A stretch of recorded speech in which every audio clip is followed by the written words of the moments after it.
Alright, welcome back to another video. My name's Ethan. If this is your first time watching, welcome. It's Friday, December 22 today. And we're going to talk about our heifer barn. I had a good comment yesterday, and they want to know about this heifer barn.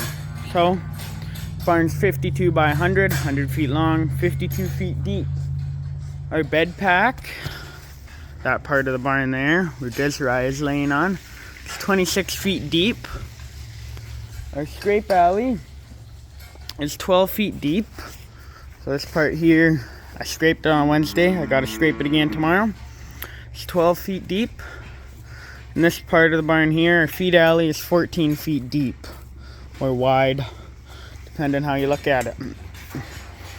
So, this barn's divided up into 4 25-foot pens.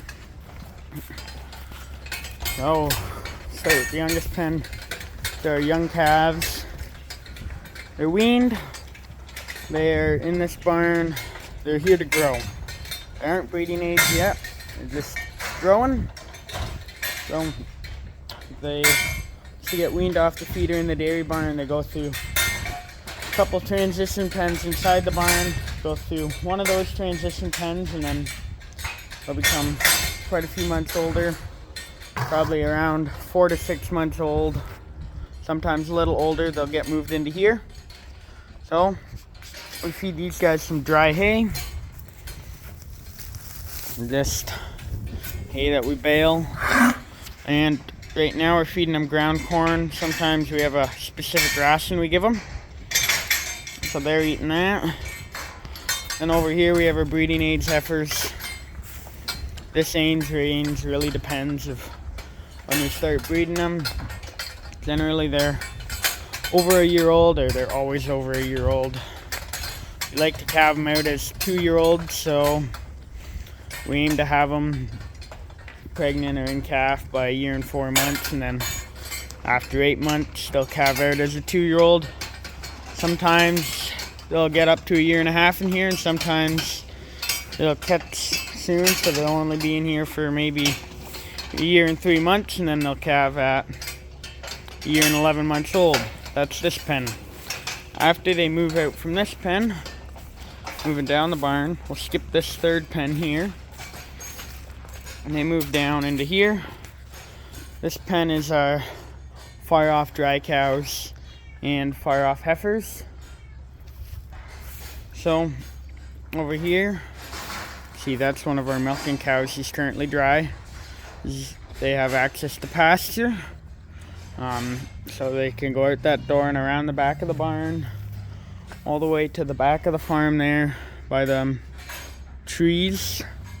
They have great big pasture. I don't know how many acres it is, but a couple acres. Can go out on there. So they'll spend a couple months out on there if they're a heifer, or 2 months when they're a cow. A little less, because around a month before they calve, and for sure 2 weeks, they get moved over to this pen. Then they get fed close-up cow TMR. None of these girls in here are due just quite yet, so we've been just feeding them baleage, just like these guys. That's our heifer barn, 4 25-foot wide pens. So that's going to be a short video just on our heifer barn. Yeah, that's basically it. We bed it twice a week with our straw chopper. I know you will have seen it, but just for length of video, I'll put our straw chopper at the end, chopping straw, and then we scrape it twice a week. And yeah, that's how often we do it. The packs do get a little bit dirty, but not very dirty. They just muck in the straw. You can see these close-up cows here, they muck in the straw. And one pen over, they still have some clean straw, but they muck it in. So yeah. Overall, it's a nice barn. We're running curtains on the back of the barn, you can see there. So in the summer when it's hot, we can roll the curtains down and we can get a cross breeze facing through. I guess I should mention, if you're wondering for direction-wise, this barn is north, east, south is that way, and that's the milk cow pasture. and then west. So we aren't worried about the wind blowing through because the dairy barn's there and it acts as a big shield along with the dry shed. It's nice this way. There's another dairy farm we know well, 2 roads over. His heifer barn faces the exact same way. So you'll see some of these heifer barns, they won't have posts here.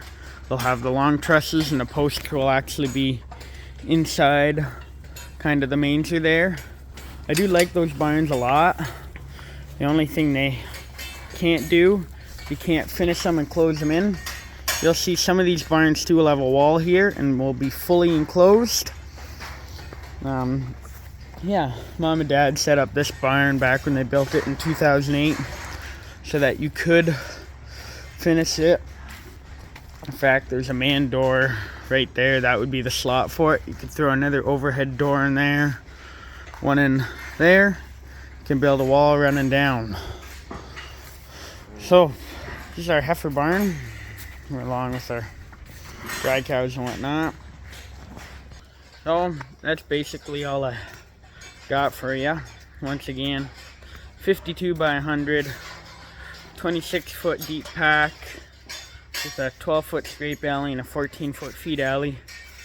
If I were to build it again, me personally, I probably would have gone with maybe a 16 or an 18-foot feed alley, or I wouldn't have added these posts back here, so you could just drive along, because it works fine. Oh, we're getting nice and close up there with the camera.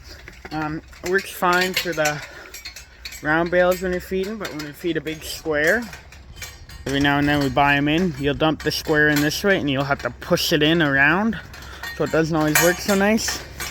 The other thing we lack with a narrower feed alley is you can't back the straw chopper in along here when the bales are in, so that's why often we'll have to scrape the barn and then we'll let the bed straw.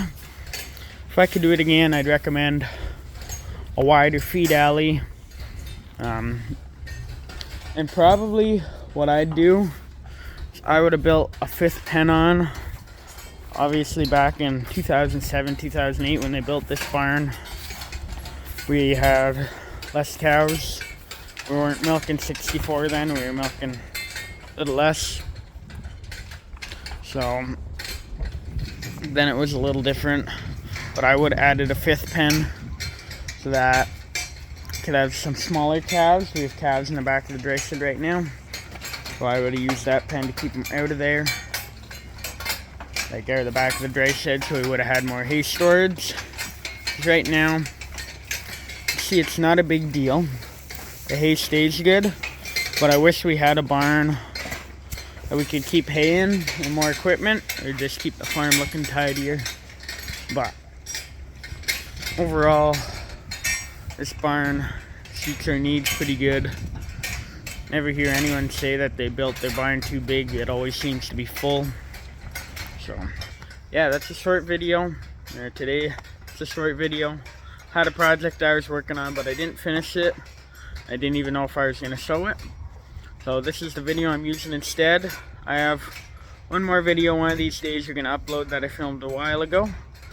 That is a video on my project truck I got going on, what I've inputted into it. Yeah, I've spent a bunch more money in there now, but you'll see that at a later date. Might come out tomorrow, I don't know. Got some busy family events happening around this time of year, and yeah, but we're always home. It's just don't have time to always record stuff because we're so busy. So that's our heifer barn walkthrough. Yeah, you'll see a lot of these kind of barns. They're very popular. I know when my parents were building this, I wasn't involved because I was born in 2005, so 3-year-old me, you know, wouldn't have been too helpful. But my parents toured. There's another farmer a couple of roads over, maybe 10 minutes away. He has another one of these barns, and he really liked it. But yeah, overall, if I built it again, I might build a 5th pen. This can keep the pens a little emptier. Like, it works fine. Just empty your pens and maybe have some younger calves that are currently in the back of the dry sit in here. That's what I'd do if I could do it again. So, yeah.